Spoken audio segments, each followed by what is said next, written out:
We all know that Christopher Columbus was not the first to sail the Atlantic Ocean, and many people now seem to be aware that other people also sailed the Atlantic. But seldom do we explore when Africans did so. It's said that an African king of the Mali Empire named Abubakar Keita II sailed the Atlantic Ocean long before Columbus, a whole century before him to be exact. Now, the success of his trip is a mystery, but the fact that he did this is well documented by Mansa Musa himself. The Arab-Egyptian scholar named Al-Umari, who spoke with Mansa Musa concerning how he ascended the throne, wrote down what the Malayan king told him. According to Al-Umari, this is what Mansa Musa told him. The ruler who preceded me did not believe it was impossible to reach the extremity of the ocean that encircles the earth. He wanted to reach that end, and was determined to pursue his plan. So he equipped 200 boats full of men and many others with water, gold, and provisions, sufficient for several years. He ordered the captain not to return until he had reached the other end of the ocean, or until he had exhausted the provisions and water. So they set out on their journey. They were absent for a long period, and at last just one boat returned. When questioned, the captain replied, "O Prince, we navigated for a long period until we saw in the midst of the ocean a great river which flowed massively. My boat was the last one. Others were ahead of me, and they were drowned in the great whirlpool and never came out again. I sailed back to escape this current." But the Sultan would not believe him. He ordered 2,000 boats to be equipped for him and for his men, and 1,000 more for water and provisions. Then he conferred the regency on me for the term of his absence, and departed with his men, never to return or show any sign of life. In this manner, I became the sole ruler of the empire. In fact, Columbus himself was apparently inspired to take his third voyage because of hearing rumors of Africans sailing the Atlantic. According to the abstract of Columbus's log made by Bartolomeu de las Casas, the purpose of Columbus's third voyage was to test both the claims of King John II of Portugal that canoes had been found which set out from the coast of Guinea and sailed to the west with merchandise, as well as the claims of the native inhabitants of the Caribbean island of Hispaniola that from the south and the southeast had come black people whose spears were made of a metal called ganin, from which it was found that of 32 parts, 18 were gold, 6 were silver, and 8 copper. Columbus and the people of the Iberian Peninsula of Portugal and Spain were very familiar with African people. In fact, the only reason that Columbus was able to sail to the Americas in 1492 was because the Spaniards had just taken back Spain from the Moors after 700 plus years of North African subjugation. Columbus was no slouch at all. He knew very well that the Moors had navigation skills as they sailed the sea to come to Spain to begin with. So Columbus took with him a Moor named Pedro Alonso Nino, who was the navigator or pilot of Columbus's first and third journey. Now, with all that context out of the way, what was going on in the rest of Africa around 1492 during the late 15th century? Well, in West Africa, the classical empire of Songhai was just in its first phases. The great founder of the Songhai Empire, Sani Ali, just died in 1492, but during his tenure, he was dismantling the Mali Empire, becoming the greatest conqueror king West Africa had ever seen. Sani was the most powerful warrior king and had more soldiers than any of his predecessors. In his expeditions, he subdued many lands and became feared amongst his enemies. The Tariq el-Fatash, a book written by an African scholar at Timbuktu, had this to say about Sani Ali. Chi Ali was always victorious and destroyed all the countries that he chose. None of his armies in his presence were defeated. Always the conqueror, never defeated. Right under the vast Songhai Empire lie the Empire of Benin. Benin during this time in 1492 was ruled by the great Oba Ozoluwa. During his long period as sovereign, Ozoluwa transformed Benin from a moderately large kingdom into an empire. Hailed as Ozoluwa the Conqueror, oral histories report that he fought more than 200 battles.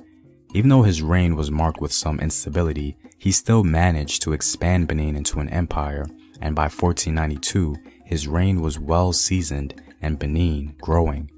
Oba Azulua was the son of the legendary king Oba Awari the Great of Benin, and because of his accomplishments, Oba Azulua became a very important Oba in both the history of the Benin Empire and in the folklore and celebrations in the region. In Central Africa, for the Kanem Empire, 1492 was a crucial moment. Years earlier, the Kanembu were defeated by the Bulala, and their capital of Njimi was taken over. In 1484, the ruler of Kanem, Mai Ali Gaji, constructed a new capital in Borno in northern Nigeria called Ngazagarma, and from that base, the Kanembu intermarried with the local population, creating a new ethnic group called the Kanuri. The establishment of a new base for refugees of Kanem was crucial for the revival of the Kanem Empire, and so, in 1492, Mai Ali Gaji was able to rally the troops and begin conquering a lot of territory with the end goal of reconquering their homeland. And in 1497, Mai Ali Gaji had developed his Borno Empire to such an extent that he was able to return to Kanem and retake the ancestral capital of Njimi from the Bulala. This event was no doubt one of the greatest moments in Central African history and the most important event for the survival of the Kanem Empire's legacy. Also in Central Africa, it was the beginning of the end for the Congo Empire. In 1492, Congo was just being introduced to Christianity for the first time by the disingenuous motives of the Portuguese. King Nzinga Nkuwu sent his ambassador Kasuta to Portugal and instructed him to request priests, carpenters, and stonemasons to build a house of prayer. He also sent Congolese nobles and children to learn Portuguese and become Christians. In 1491, King Nzinga Nkuwu of Congo was baptized and officially accepted Christianity. His baptism was well documented, as he's said to have sat on a throne carved of ivory and wood, which was placed on a high platform, and he also wore a tall crown they called mpu. The primary reason for the conversion of King Nzinga Nkuwu was articulated by Alan Schofield. It was only then the Portuguese learnt the real reason for the quick conversion. The kingdom was on the point of civil war. Several people were rebelling against the central power, and that Mwene Congo was about to help his son, Afonso, put down the revolt. Naturally, he wanted Portuguese aid. One must try to imagine the Portuguese at this moment. There were not many of them by comparison with their black host. They had come to this remote place to proselytize and begin a trading organization, and within a few weeks of their arrival, they were being asked to take part in a war which did not concern them in the least. But the request came from a brother in Christ, and it was not possible to refuse. So a black army marched out on the Central African field of battle under the banner of the cross, accompanied by a number of white mercenaries carrying muskets. It is hardly surprising that they won the day and returned to the capital in triumph. In gratitude, the Mwene Congo settled the Portuguese in one section of the town, not too far from his own palace, and the two races lived in such amity that doors, it is said, were never closed, and there was no need for guards. The coexistence had begun. Even though King Nzinga Nkuwu clearly had other motivations for his conversion, the actions he took to integrate the Portuguese into Congolese society had disastrous effects, especially because his son, a true convert to Christianity, thought of the Portuguese as his Christian brothers, while they certainly did not think of him or the Congolese as such. They sought to control Congo and drain it of its resources. In southern Africa, around 1492, the Shona kingdom of Mwene Mutapa became the premier Shona state in the region. The founder of Mwene Mutapa, Inyatsimba Mutota, had a son named Matope, who extended Mutapa into an empire during this time. King Matope became very wealthy by exploiting copper and ivory from the Middle Zambezi. King Matope's armies overran the kingdom of Manyinka, as well as the coastal kingdoms of Keteve and others, turning Mwene Mutapa into a vast empire. Much later, a Portuguese chronicler named Antonio Bacaro tells us about Mwene Mutapa. The emperor shows great charity to the blind and maimed, for these are called the king's poor, and have land and revenues for their subsistence. And when they wish to pass through the kingdoms, wherever they come, food and drinks are given to them at the public cost as long as they remain there. And when they leave that place to go to another, they are provided with what is necessary for their journey and a guide, and someone to carry their wallet to the next village. In every place where they come, there is the same obligation, under penalty that those who fail therein shall be punished by the king. Moving along to East Africa and Ethiopia, the year 1492 was during the reign of Emperor Eskender. Eskender, a prominent Christian king, sought to make war on the Muslims in Ethiopia. It was during this time that raids and counter-raids between the Ethiopian Christians and Muslim powers intensified.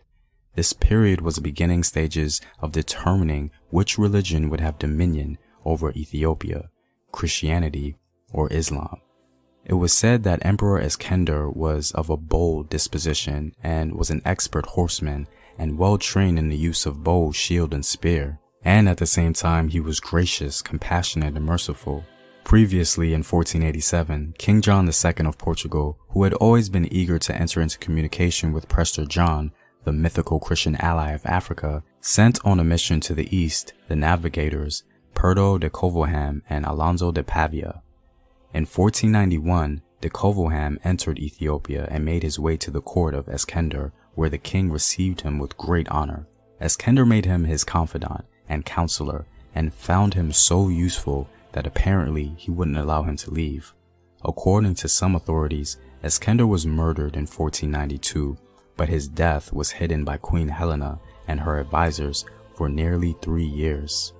Eskender was succeeded by his son Amda Seyon, who was only 7 years old when he ascended the throne. He died before the end of 1494.